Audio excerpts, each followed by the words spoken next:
Hi friends, welcome to Sandhya குட்டி channel. நான் உங்கள் வரலட்சுமி. இன்னைக்கு நம்ம சேனல் மூலமா பாத்தீங்கன்னா ஒரு சூப்பரான கிறிஸ்பியான முறுக்கு ரெசிபி தாங்க நம்ம பார்க்க போறோம். சிம்பிளான முறையில ஈஸியா எப்படி சேர்த்துட்டு நம்ம பார்க்கலாம். இப்ப அதுக்கு ஒரு மிக்சிங் பவுல் ஒன்று வச்சுக்கிட்டேன். இப்ப அதுக்கு தேவையான பொருட்கள் என்னென்ன இன்கிரீடியன்ஸ் நம்ம சேர்க்கறதுன்னு பார்க்கலாம். ஒரு அரை டீஸ்பூன் அளவுக்கு உப்பு சேர்த்துக்கலாங்க. கொஞ்சமா ஒரு அரை டீஸ்பூன் அளவுக்கு சீரகம் சேர்த்துக்கலாம்.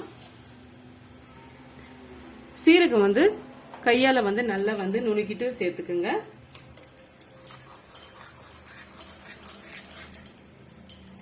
இந்த மாதிரி சேர்க்கும் போது நல்லா வாசமா இருக்கும்.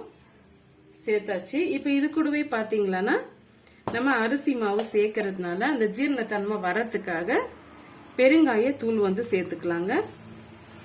ஒரு 1/4 டீஸ்பூன் அளவுக்கு பெருங்காய தூள் நம்ம சேர்த்துக்கிறோம். இது கூடவே நம்ம எள்ளும் சேர்த்துக்கலாங்க.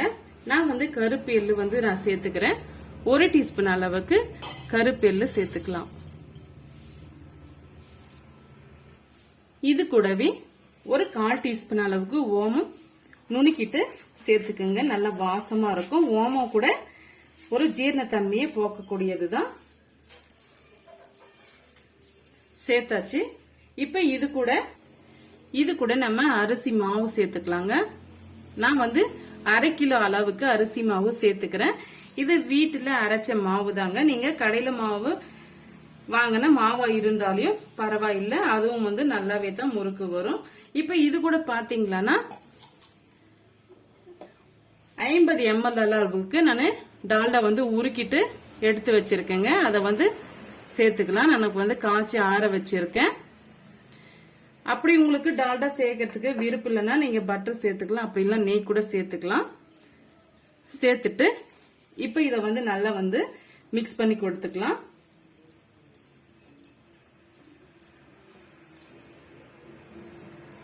இந்த மாவோடு கலந்து வர்ற மாதிரி நல்லா மிக்ஸ் பண்ணி கொடுத்துக்குங்க.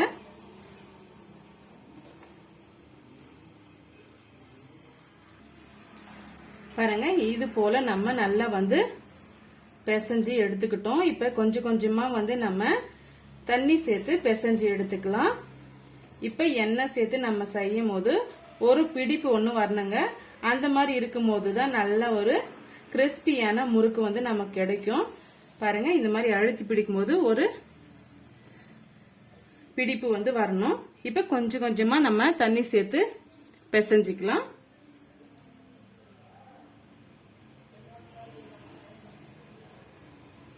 ஈஸியான மெத்தட்ல ரொம்பவே கிறிஸ்பியான முறுக்கு எப்படி செய்யுதுன்ட்டு நம்ம பார்த்துட்டு இருக்கோம். எடுத்த உடனே அதிகமான அளவுக்கு நீங்க தண்ணி ஆட் பண்ணிடாதீங்க. கொஞ்சம் கொஞ்சமா தண்ணி சேர்த்து நம்ம பிசைஞ்சு எடுத்துக்கலாம்.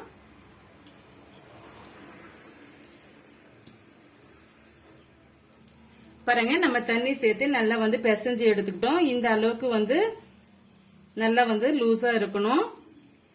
ரொம்ப கிரிப்பா இருந்ததுன்னா நம்மளால பிசைய முடியாது. இப்ப மேல கொஞ்சமா ஆயில் தடவிட்டு நம்ம ஆற வைக்காம மூடி வச்சுக்குங்க. இப்ப இது ஒரு ஓரமா இருக்கட்டும். இப்ப ஒரு அகலமான கடாய் எடுத்துக்குங்க. தேவையான அளவுக்கு நம்ம எண்ணெய் சேர்த்துக்கிட்டோம். ஆயில் நல்லா சூடாயிட்டு வரட்டும். முறுக்கு சேர்த்துக்கு இது போல 3 ஹோல்ஸ் உள்ள நம்ம அச்சு எடுத்து வச்சிருக்கோம். இந்த மெழுமெழுப்பா இருக்கிறது உள் சைடும், இந்த சொரசொரப்பா இருக்கிற பகுதி வெளி சைடும் நீங்க போட்டு எடுத்துக்குங்க. கொஞ்சமா ஆயில் எடுத்துக்கிட்டு இது சுத்தூர்லயும் நம்ம ஆயில் அப்ளை பண்ணிக்கலாம். அப்பதான் முறுக்கு ஒட்டாம நல்லா ஈஸியா பிழியறதுக்கு வரும். பாருங்க, இந்த அளவுக்கு நான் மாவு எடுத்துட்டு ஃபில் பண்ணிக்கிட்டேன்.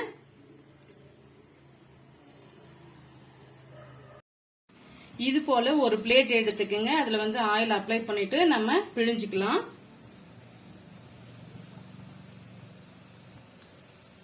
பாருங்க, இது போல நம்ம பிழிஞ்சு எடுத்துக்கணும். இப்ப நம்ம செய்து வச்சிருக்க முறுக்க நம்ம எண்ணெயில சேர்த்துடலாம். உங்க கடாய்க்கு தகுந்தாற் போல நீங்க முறுக்கு பிழியறத வந்து நம்ம சேர்த்துக்கலாம்.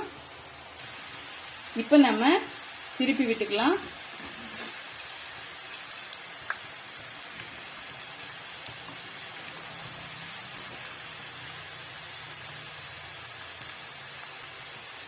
இப்ப நம்ம திருப்பி விட்டுக்கிட்டோம். இப்ப இது வெந்த உடனே நம்ம எடுத்துடலாம். நல்லா வெந்து வந்துடுச்சுங்க. இப்ப நம்ம எடுத்துக்கலாம்.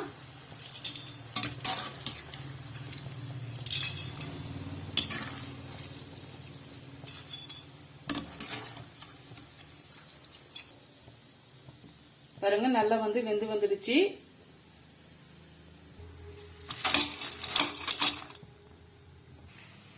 பாருங்க சூப்பரா வந்து நம்ம எல்லா முறுக்கும் நம்ம செய்து முடிச்சுக்கிட்டோம். ரொம்ப கிறிஸ்பியா வந்து ஈஸியான மெத்தட்ல எப்படி செய்யுதுன்ட்டு நம்ம பார்த்தோம். இந்த வீடியோ வந்து உங்களுக்கு ரொம்பவே யூஸ்ஃபுல்லா இருக்கும்னு நினைக்கிறேன். யூஸ்ஃபுல்லா இருந்ததுன்னா மறக்காம சந்தியா குட்டி சேனலுக்கு சப்ஸ்கிரைப் பண்ணுங்க, லைக் பண்ணுங்க, கமெண்ட் பண்ணுங்க, ஃப்ரெண்ட்ஸ் அண்ட் ஃபேமிலியோட ஷேர் பண்ணுங்க. ரொம்ப ரொம்ப பிடிச்சிருந்த நம்ம சேனலை சப்ஸ்கிரைப் பண்ண மறந்துடாதீங்க. தேங்க்யூ ஃபார் வாட்சிங். Thank you my friends.